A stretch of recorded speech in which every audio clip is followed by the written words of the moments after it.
Hey everybody, how's it going? Welcome back to Fight Focus. And for today's video, we will be covering what actually happened at UFC 264. Also, if you enjoyed this video, please make sure to drop a like, subscribe, and comment what video you want to see next. Let's get to it.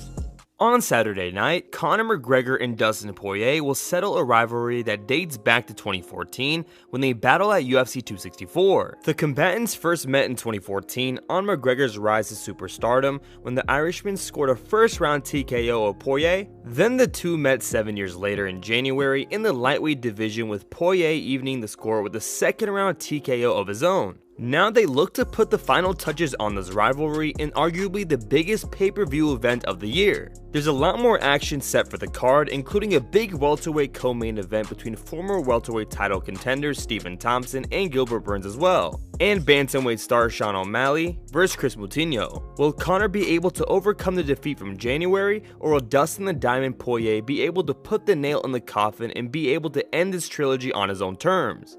Without further ado, this is what actually happened at UFC 264. First, we'll quickly talk about the fight between Sean O'Malley versus Chris Moutinho and Gilbert Burns versus Stephen Thompson before we move on to the main segment of the video. Sean O'Malley vs Chris Moutinho. Rising bantamweight star Sean O'Malley's quest for a highlight reel knockout was one-upped by the otherworldly toughness of his late replacement opponent. O'Malley still recorded the victory via a third-round TKO in a dominant and one-sided performance on Saturday's UFC 264 pay-per-view card, yet it was effort put in by a badly bruised and bloody Chris Moutinho that drew the most cheers by the end of the 135-pound bout. O'Malley already had landed kicks to the head and straight rights, but it was not enough to drop Chris Moutinho.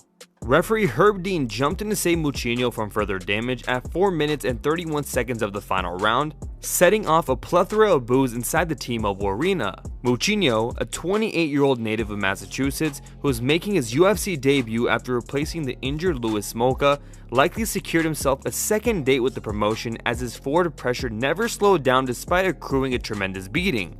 Gilbert Burns vs Stephen Thompson. Wonderboy stayed on the outside, but soon enough, Burns closed the distance shooting for a single leg. Thompson, however, employed a whizzer and fought off the takedown. Burns was able to fire off some knees to his opponent's thigh, and if nothing else, he was earning some control time in winning the positional battle. The Brazilian landed a half guard, with Thompson trying in vain to wall walk up. And when Thompson did work his way up, he ate a knee to the body and several quick punches to the face. A strong round for Burns, though Thompson fired a head kick just as the horn had sounded.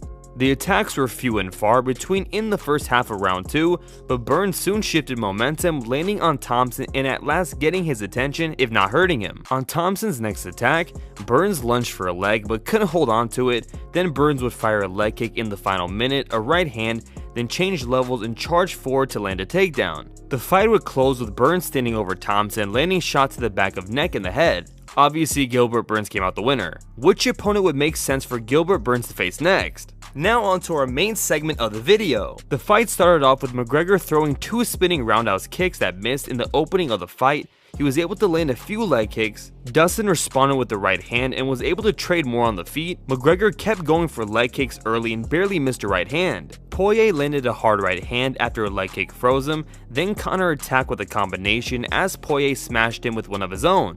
Dustin went for a takedown, causing McGregor to go for a guillotine, but Dustin was able to get out of it as the crowd erupted. Then Dustin rained down elbows that made some contact with McGregor's face. Poirier wouldn't let Conor up and continued to drill him with elbows and punches. A few up kicks landed from McGregor, but Poirier went right back to drilling him with the ground and pound. They were finally up again as Dustin crushed him with the right hand as Conor would take a misstep and break his ankle. The fight was called off immediately, and Dustin was awarded the TKO victory while Conor ended up being stretchered out.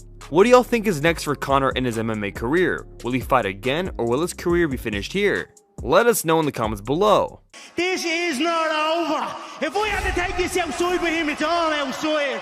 We don't give a Alright MMA fans, thank you so much for sticking around to the end of this video. If you enjoyed this video, please give it a like, make sure to hit the notification bell, and don't forget to subscribe if you're new. Also, don't forget to comment below what video you want to see next.